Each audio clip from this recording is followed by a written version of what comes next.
In today's training video, we're going to review the recent updates and improvements we've made to the online booking widget you have installed on your website.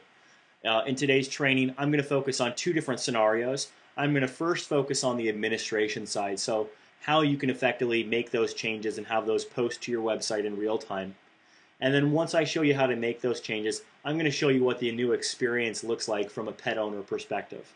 So you're logged in. The first thing you're going to want to do is click on the administration button. That's going to take you into the back end of the software and where we go through to set up things. I'm going to have you scroll down, and we're going to focus today's training on the services and widget, the new customer profile type, and the waivers.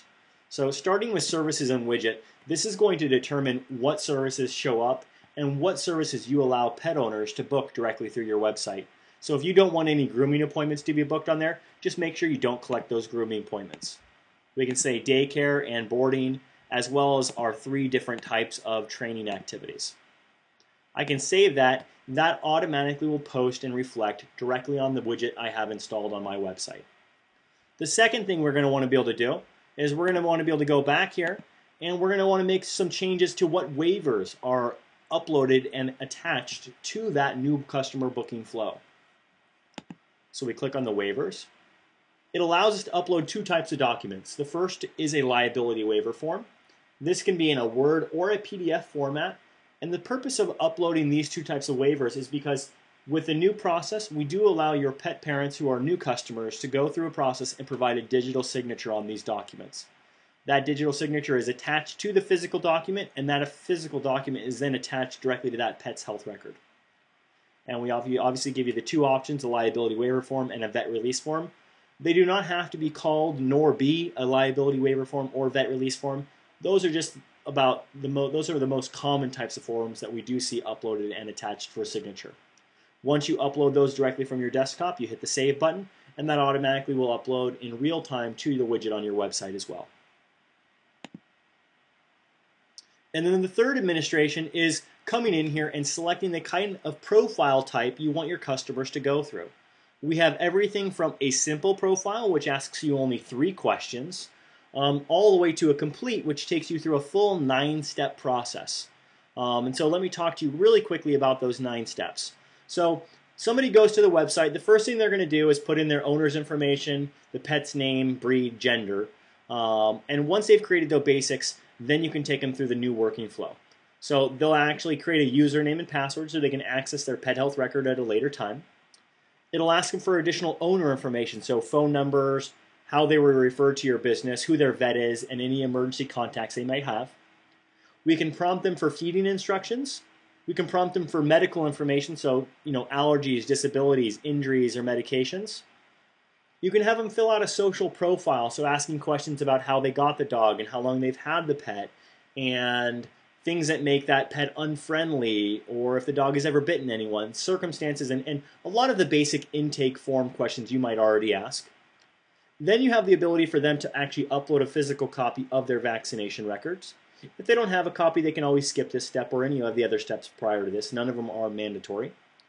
That's when after they either skip or upload a copy of their vaccination records, then they can actually provide a digital signature on a liability waiver form, a digital signature on a vet release form, and then it takes them to a complete statement where you're going to put in a custom message that basically says, hey, thank you for creating a new account, and thank you for booking an appointment with XYZ Pet Resort. Somebody will follow up with you within 24 hours to confirm your appointment and to schedule your temperament test. If you have any questions prior to then, please give us a call at XXXXXXX. And so you'll type in whatever your message is going to say directly here, and that will automatically pop up on your widget when somebody completes your process, whether it's a 3-step process or a 9-step process. Now from here you can see each one of these has a different process and a different number of questions that you're going to ask. So I recommend that you go through here and you select these and take a look at what the simple looks like and what the basic looks like when you have an opportunity. And that really covers it from an administration perspective. It's very simple. It's all updated automatically to the widget on your website. You just need to come in here and actually make those general changes.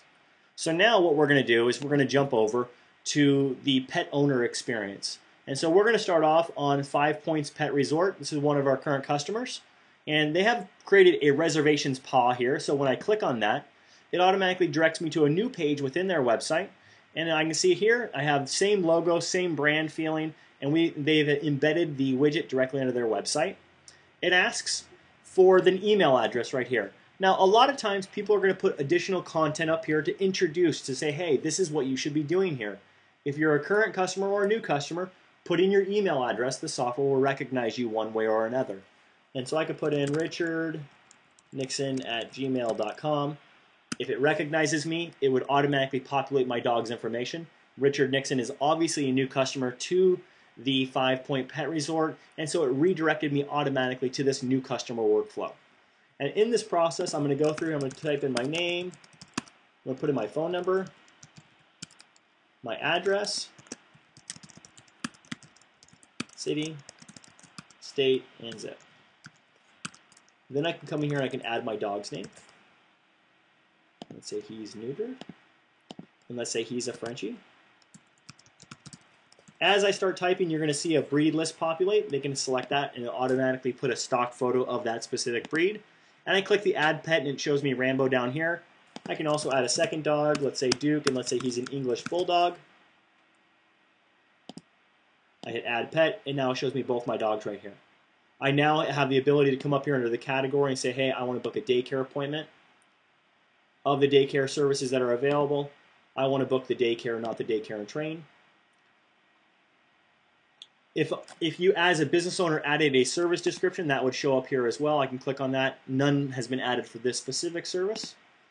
And then I have an opportunity to add my specific dates that I'm looking for. On the 6th, I can say, great, that's the day that I wanted to book is for today. I want to come in at 3:30 and I want to be picked up around 6 o'clock. And I can add individual activities or extras to both Duke's profile and to Rambo's profile for the day. So I can say, hey, we want to do a face trim only on Duke and nothing for Rambo. And then I can go ahead and I can book the appointment. Once I've gone through and I've booked that appointment, it's going to show me a confirmation of the appointment details that I have just requested. And it's going to show me a total amount due. I can see here, it shows me a total amount due of $45, and it's now going to redirect me to the new customer workflow under the customer setup. So again, Richard Nixon, I'll create a password called password, and I can hit the next button.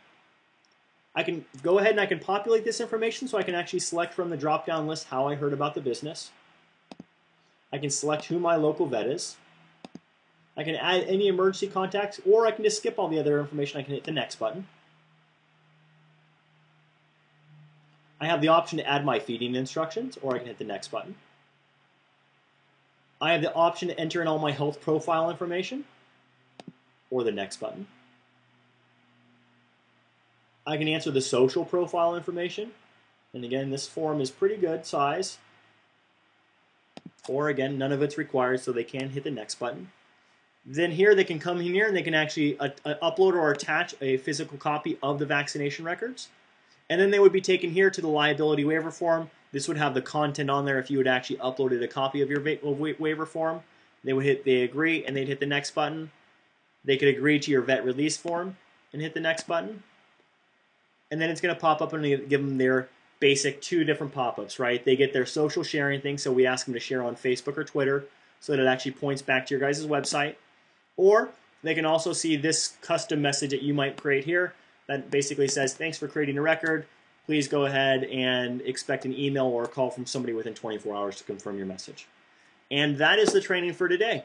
If any of this wasn't clear, or if you have any specific questions according to your business and your account, please feel free to give me a call at my direct line, 707-721-1588. Have a great day.